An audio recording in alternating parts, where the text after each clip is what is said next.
in the sun or in the rain. It's the kind of thing you know is straight out of that dirty South. Dirty roads, nobody got no money. Got them signed up pickup trucks whistling at them from the country. Yes, sir. You know it's straight out of that long week working now. Everybody wanna party all night long. Bonfire on the back 40 in the middle of nowhere. Nobody going home tonight till we're straight out of moonlight. Straight out of moonlight. Woo!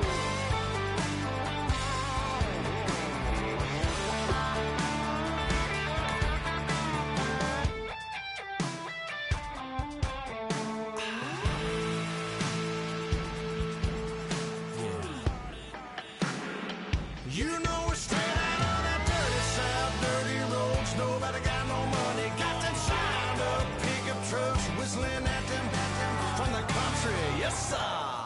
You know we're straight out of that long week working now. Everybody wanna party all night long. Bonfire on the back 40 in the middle of nowhere. Nobody going home tonight till we're straight out of moonlight. Straight out of moonlight.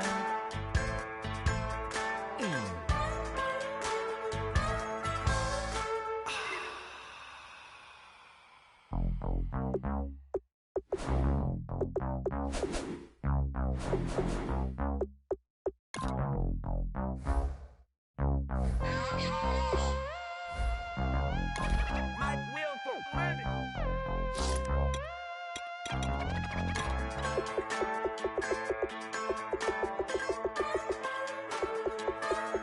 just a bunch of poor boys that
Charles and I settled here in the booth. This should be a fun one. Madden Ultimate Team matchup as you get a look at some of the stars here of today's game. Let's get right to it.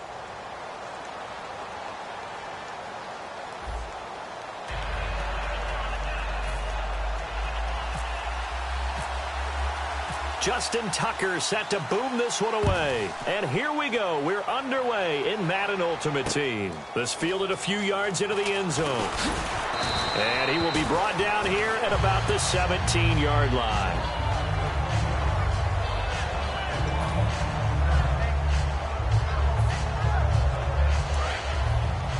And they're going to go soft on the corners.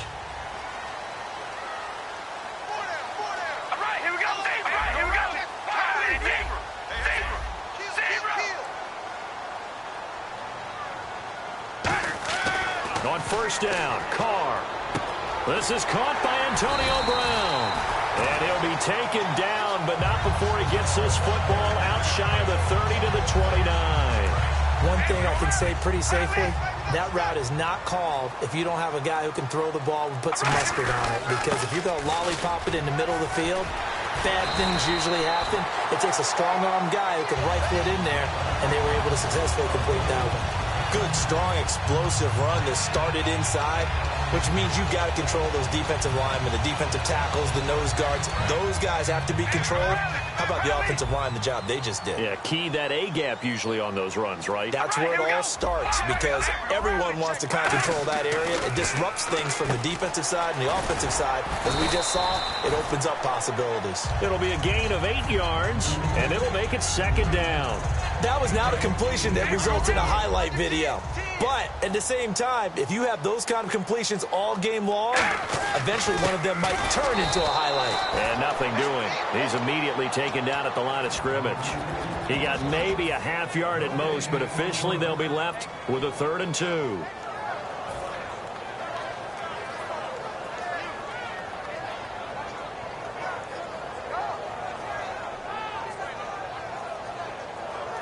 And they're just a couple of yards shy of a first down here on 3rd down. The play clock's running down. Carr looking to throw on 3rd and 2. Got a man. He finds Sanders.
Brandon Gaudin, Charles Davis ready for this Madden Ultimate Team matchup as you get a peek at some of the big players in today's game, and you're a big player in today's game as well. Let's get the party started.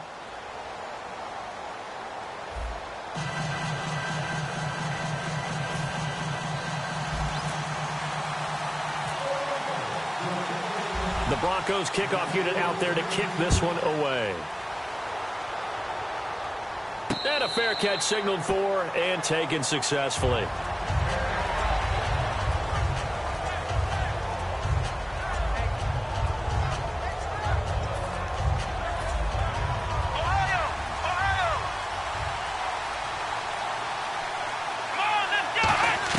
On first down, it's McNabb.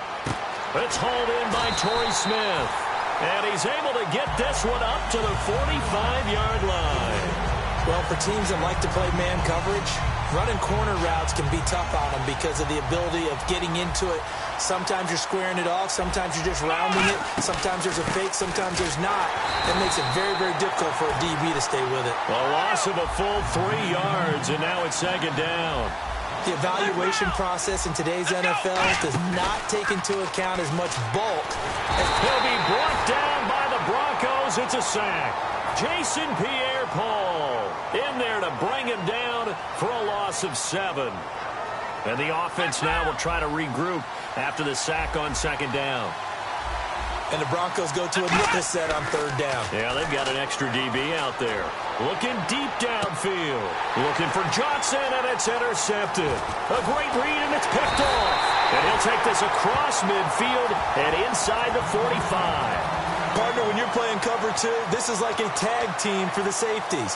Each of them gets a half-field responsibility. Their job, stay as deep as the deepest receiver in any zone, read the football, and go make a play. In this case, the free safety made the best play, an interception. And he'll lose yardage here, back at the 47. It's a loss of 4 there, bringing up second down. We talk all the time about how important it is to have leverage in blocking. It's also a big part of policing up gaps. Did you move someone out of the A gap? Did you move them out of the B gap in order to create space for your guy to run? In this case, all those gaps were shut down. Yeah, the movement was defensive, and they got him for a loss. The line to gain is the 33 on third down. Throwing his car on third down.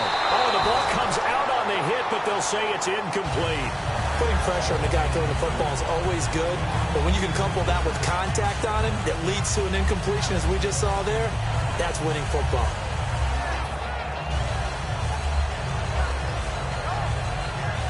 So here we go. The offense is going to stay out there. They're going for it on 4th and 8. We ready? Wide and yank. Wide and yank. Play clock winding down. They'll go for it. It's Carr. And on the catch right side, this is Sanders. The Broncos unable to convert here on 4th. And the Falcons defense stands tall. They'll get the football back. Atlanta now coming out on the field. And following the interception, we'll see what they can put together on this drive. I can hear my old college coach right now. He always used to tell us before every game, the team making the fewest mistakes will win. What they're hoping is that that last mistake is their only one of the game. Coaches, that's all they talk about, turnovers, right? Minimizing those and maximizing opportunities. Let's go. They go play action. It's McNabb. And he'll be hit as he releases it, and that'll fall incomplete. Not too many things get to a quarterback of this magnitude, but I think it's safe to say that pressure can get to any quarterback. And he's obviously a great franchise. And before they can run this third down play, we're going to get a timeout. They'll have 2 remaining as we step aside here in this first quarter. 3rd and 5, so they bring in an extra defensive back. Expecting pass. McNabb, nowhere to escape, and he goes down. Olivier Vernon able to get him down for a loss of 11 on the play, and it'll be 4th down. And how about this? 4th and long, and they're going to go for it. They're going to try and throw. This is Johnson. He's got it. Give him 23 yards on the pickup. And on 4th and long, somehow they're able to keep the drive going. Well, we know he's got the speed there. He needed the speed and the hands. A great catch. And because of that speed, you have to respect it as a defender. So you have to either play off or make sure you're somehow in contact with him. And he's able to do exactly what you said. Use the speed to his advantage and go up and get the football. That's a big-time play right there. They'll get 17 yards there. And that leads to an Atlanta first down.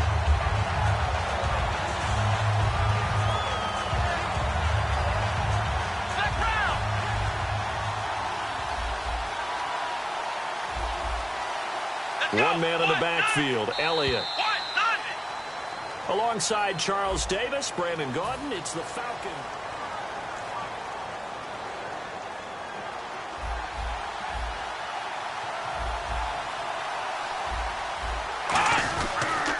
Now they'll run it on the toss. It's a pickup of 4, and it'll bring up 2nd down. Not a run that you're going to write home about, but still a good first down run. That's what an offense calls staying on schedule. 3 to 4 yards on first down, you're set up very well for the rest of the drive. On 2nd down, Elliott. They'll be brought down at the 21 after a pickup of 4. Mel Blount, the Hall of Fame corner, in on the stop. This will be play number 7 on the drive. 3rd and a yard.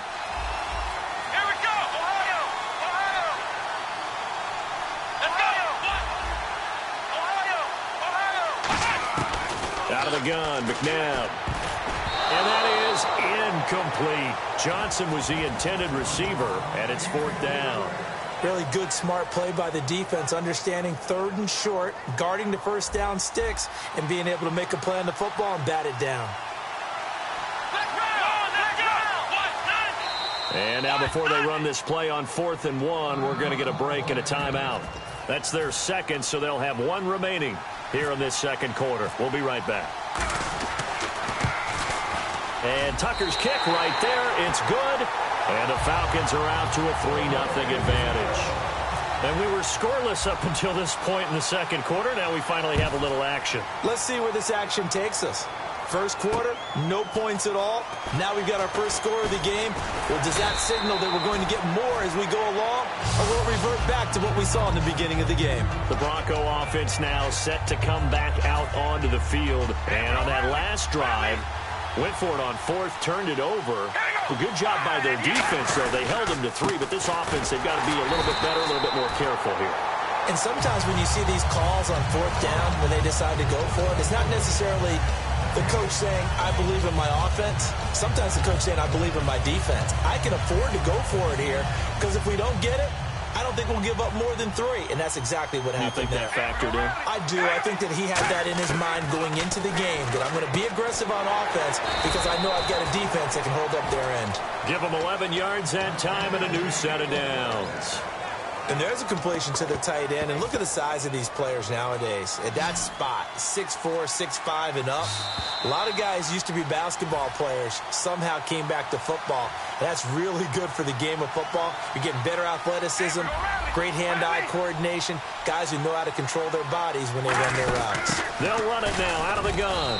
And the hole closes quickly. He gets it across the 35 to the 36-yard line. Paul Posluszny, the linebacker, brings him down. We always like to talk about defense in terms of levels. First-level defensive line, second-level linebackers, third-level defensive backs. On that run, that was what we call a first-level run, and it was stopped by a second-level player.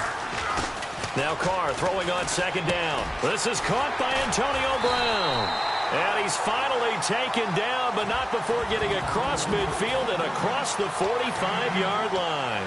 A good grab there by the former Central Michigan man, Antonio Brown. And he ate up some real estate on the catch, too, didn't he? I think the most impressive part of it, though, if there's a chance for him to get the football, even though he was covered well, he somehow finds a way to get it. Give him 18 on that one. And it'll be good for a Denver first down. And now the passing game here in the 2nd quarter starting to heat up a little bit. Don't you feel the rhythm starting to happen, right? You see it. Now the confidence is starting to rise. I think now as a play caller, because that has happened, you lean on it a little bit more. You don't go totally away from running the football, but you do say, guess what? We can throw it. We can throw it well with a whole lot of confidence. To throw, it's Carr. Left side here to Sanders. And he gets it inside the 10 to the 9. A nice pickup of 14, and it moves the stick, sets up a 1st and goal. When you see zone defense and you know you've got a drag route on as your primary call, you've got to be really careful as a passer about how far you let your guy go because he might wander into some tough coverage. That's caught at the 1. Now hold everything here. We're going to get a timeout by the offense. It's just their first, so they'll have 2 remaining here before we get to halftime.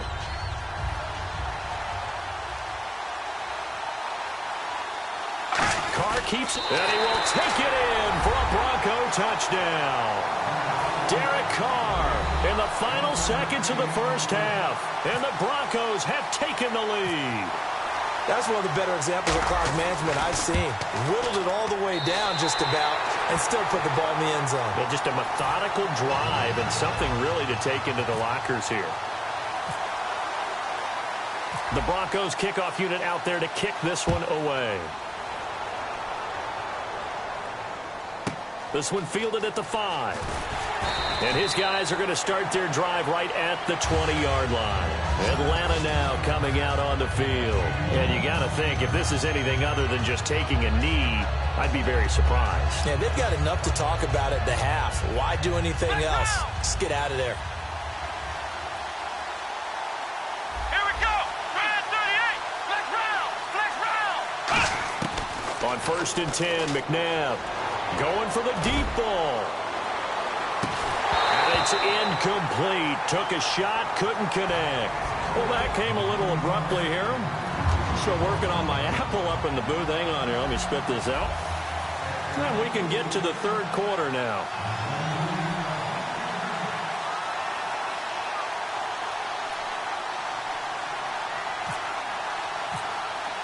Both teams appear ready for the fight ahead, and we resume action here in quarter number 3. A very interesting call and one that backfires. I know they're losing, Charles, but boy, to start the second half with the onside kick, risky.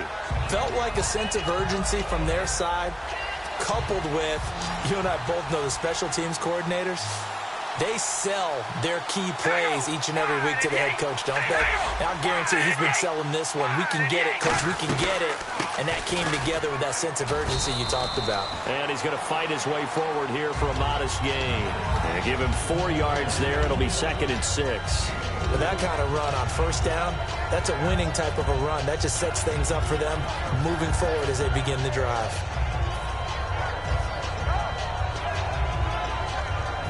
Six yards here to go for the offense on 2nd down. They'll need to get the play off quickly. Carr to throw on 2nd down. They'll try and set up the screen. It's complete. Nothing on the screen that time. Now it's 3rd down. So nothing there on the screen that time. That means all that great acting they tried on offense went for naught, didn't it? Because you have to try and influence them. Make them think that you're doing something else. Make them think that they can get to the passer by letting them by and then setting up the screen and getting downfield. Didn't happen at all. Give a lot of credit to the defense for not tumbling to that one. They get only 4 that time as that leads us to a 4th down. They didn't get the 1st down, but I have to say I do like the call. I like what they were trying to do. Try and hit your receiver on the run and see if he can pick it up. Keep it on his feet, get a little rack yardage. Yeah, but a nice job defensively to get to him and keep him short of the 1st. So it's only 3 points on this opening drive of the 3rd quarter. And even though that stretches out the lead, Charles, I think you'd have to consider this a win for the defense, no? Couldn't agree more, Brandon. That offense got themselves in prime position to really open up this ball game, but the drive stalled out. And yeah, 3 points is very easy to get back in today's NFL. Here comes the Falcons offense. It's their first possession of the second half now. They're down in this game. A chance for the offense, though, to put something on the board, get some momentum here at half 2. Try and get things kick-started for them. And you know at the half, they discussed how they were going to get that done. This is where scripting comes into play a lot of the time. How many plays do you script coming out of the second? Most of the time in the first half, you're scripting 12 to 16. And that's caught inside the 35. It's a big play there for Atlanta. 43 yards. They've been struggling in the passing game. Do you like the aggressiveness there? I mean, it worked on that play, but do you like it? I do, because a lot of the time you're struggling because your passing lanes are clogged. That usually happens when you're throwing the ball underneath. People start to press up on you. Push them deep. Find some space and open things up again. Being aggressive there, I think, will pay off for them. Now a play fake here on first down. And he takes a shot on the release as this will be incomplete. Offense still needing 10 yards, second down. But pretty good coverage there, and both of these defenses, they've had good coverage throughout this one. No doubt about it, and in today's NFL, where we're used to a bit more scoring, this feels almost like a well-pitched game in baseball on both sides, where the tension continues to build. Who's going to make the big play?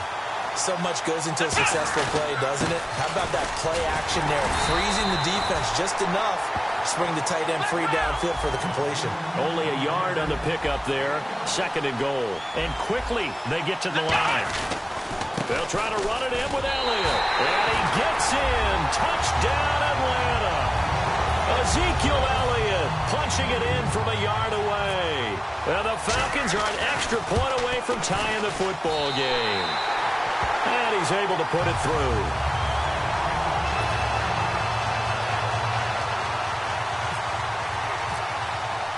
So all square here in this third quarter as the kick's away. And no return on this one as the fair catch is signaled for and taken.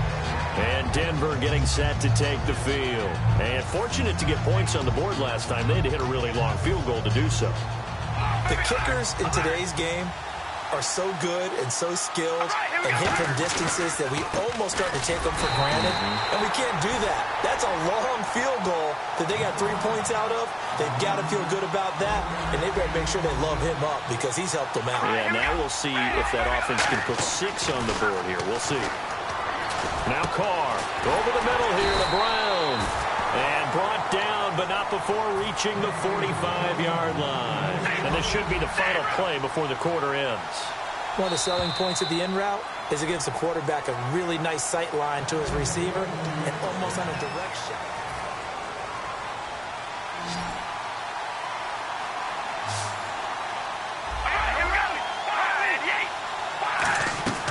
On first down, Carr. Caught, Kelsey, left side. And able to break one tackle, but then quickly brought down. But a nice little gain. Seeing that play and understanding just how tough it is to cover tight ends, especially the ones running around the NFL nowadays, makes me glad I didn't make it in that league. I would have had a really difficult time. But now you get to sit up here with me. Yeah, and that's fun, isn't it? And put a really nice game right there on first down for them. Brings up a nice second down for them. He got maybe a half yard at most, but officially they'll be left with a 3rd and 2.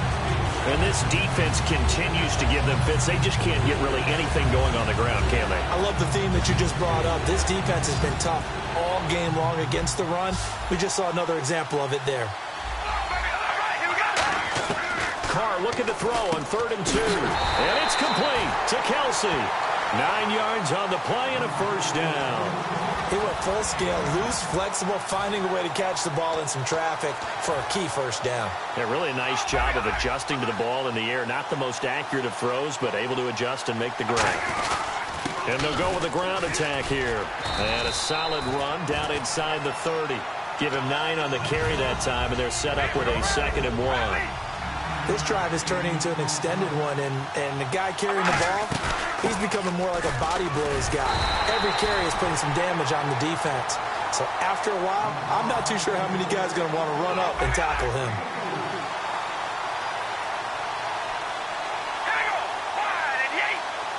Time for a break. We'll come back and see how it all shakes out after this. Offense walks to the line for play number 7 of the drive. And they'll go on the ground. And a short gain here down to the 22. Give them 3 on first down. It'll set up a 2nd and 7. Tough day, tough sledding right there, and it's been that way the entire game. Not a whole lot of room to ramble for him. Yeah, you're right. It's been that way all afternoon. Didn't get a whole lot better there. A carry for the fullback. This is Mike Burton. And now a timeout defensively by the Falcons. It's just their first. They've got 2 more to use here in the final stages. Here comes play number 9 now as they come up on a 3rd and 3. Now Carr. Complete. The tight end, Kelsey. And he's able to pick up the first before he's brought down inside the 5 at the 4. And the Falcons going to use another timeout. That'll leave them with just 1 remaining in this 4th quarter of play. And on the ground they go with the running back. And he will push his way forward down to about the 3-yard line. And play is stopped here. Timeout. It's the defense calling the timeout here. That'll be their 3rd and final stoppage here as we step aside. They'll try and run it in with Burton. And he gets halfway there down to the 1-yard line. Calling a gain of a yard as they get a little bit closer here. It's 3rd and goal. Now 3rd down and goal from the 1. Diving for the end zone, and the ball's knocked out. And the Falcons grab it. Here comes the Atlanta offense now ready to take over here. They've got work to do, but they do still have a bit of time here. And they've got to feel comfortable with that, but they have all their play sequences called. If they get out of bounds, that allows them to huddle and call another play, but if they don't, it's hurry up to the line of scrimmage and either spike it and stop the clock or continue to move it downfield in order to try and get in range and win this game. See if they can do just that. And they're going to speed things up here. From deep in their own territory, they look to throw. A hit as he throws there, incomplete. So incomplete on 2nd down. Now they'll look to convert here on 3rd. It's a tried and true formula, and I don't think it'll change for as long as we play football. If someone's trying to throw the ball, well, he's free going down the left side. It's a foot race. Past the 20. And he's in for the touchdown. And in the final seconds, forget overtime. They just likely won this thing in regulation. Well, any thoughts about overtime have ended at this juncture? That touchdown puts them up 6. I would imagine they'll kick the extra point now and rely on their defense. Yeah, rely on their defense. So a little bit of time left on the clock here in the 4th, but they got to feel good now. And they will not get a chance to return this one as it's through the end zone for a touchback. And Denver getting set to take the field. Critical condition here, obviously. Got to hope to get something quick right and then maybe take that shot deep. And once they do take the big shot, you've got to worry on defense. Of course, no one getting behind the defense and make it an easy throw.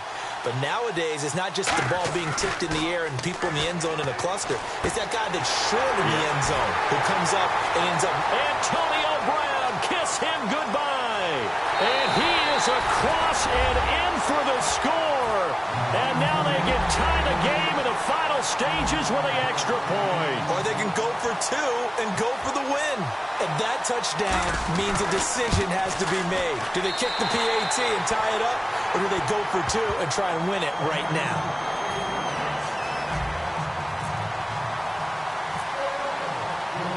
So here comes the kickoff now, all even here in this 4th quarter. And wow, the fair catch was signaled for and taken inside the 5-yard line. So out come the Falcons now. Tie game, and barring something incredible here, we're likely headed to overtime. And just a couple of scenarios here to keep in mind. One, if you want to be really aggressive, you do throw the Hail Mary and see if you can get something down. And this is going to be intercepted. A great read, and it's picked off. And what an effort on the final play of regulation. All zeros on the clock, and we are headed to OT.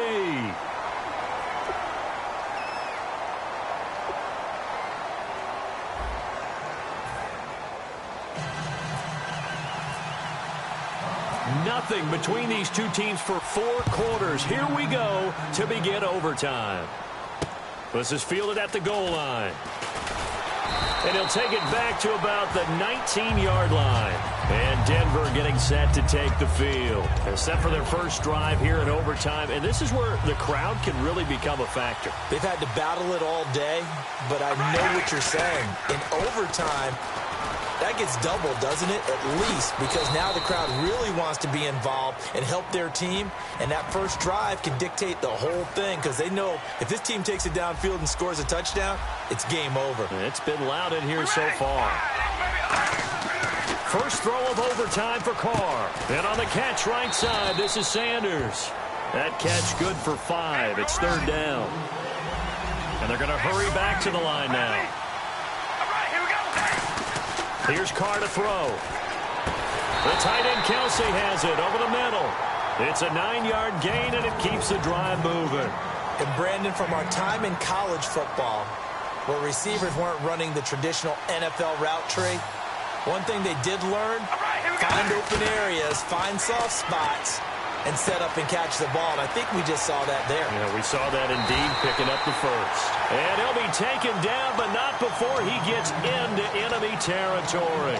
Good throw, good catch, but I really like the route. The drag and being able to run away from defenders, hard to stick with them for that long. Yeah, better against man than zone, or? Better against man, because now you're running away from someone and you're not running into a defensive player in another zone. It's a gain of 20 that time, and it'll be first down Denver. And that was a beautifully executed screen pass. They let the rushers get upfield and got the escorts in front, meaning the offensive linemen, other blockers out in front, completed the pass beautifully. So now you've got all that open space with big guys leading the way. And that's exactly what you want on a first down run. Pick up 5 yards, bring up 2nd and 5. The defensive line, though, they've got to figure out a way to out-leverage the guys up front because the offensive line is winning at the point of attack. It's Kelsey on the ground. And he'll go down here at the 12-yard line. It's a 7-yard gain there, and it's good enough to move the chains. When you execute a drag or a crossing route really well and give them a chance to let it develop a little bit, you can gain some significant yardage hitting your tight end on that one. 2 yards on the pickup there. It'll be 2nd and 8. That's a good play by the guys on the defensive side of the ball. Held them to a gain of 2. And that changes the playbook a little bit now for the guy calling plays. 2nd and 8. Now he's got to probably think about going to the air instead of maybe staying with the ground game. An 8-play drive to this point. So here's play number 9 on 3rd and 7.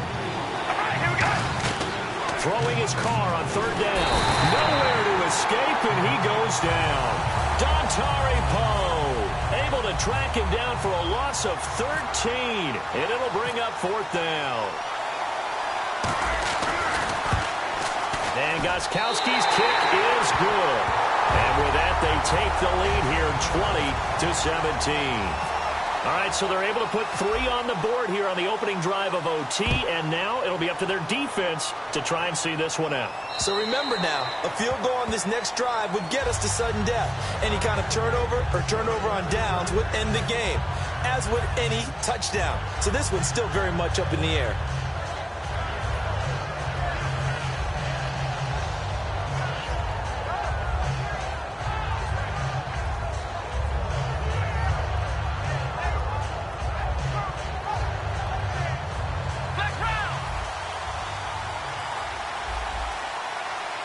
They come up in an offset eye. They go back to the air here after the INT on the last drive. Johnson with a completion over the middle. That one goes for 36 yards. And the offense lining up 1st and 10.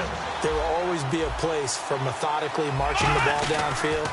But when you can pick it up in big chunks and strike like that, have explosive plays, that's often the difference in winning and losing. Those types of plays that can knock a defense off balance, that'll drive the team towards a victory. Here's McNabb. Oh, it's intercepted. That'll seal it. Picked off by Nickel Roby. And that's how this one ends in dramatic fashion in overtime with the interception. Well, we thought this game would be a good one. It did not disappoint in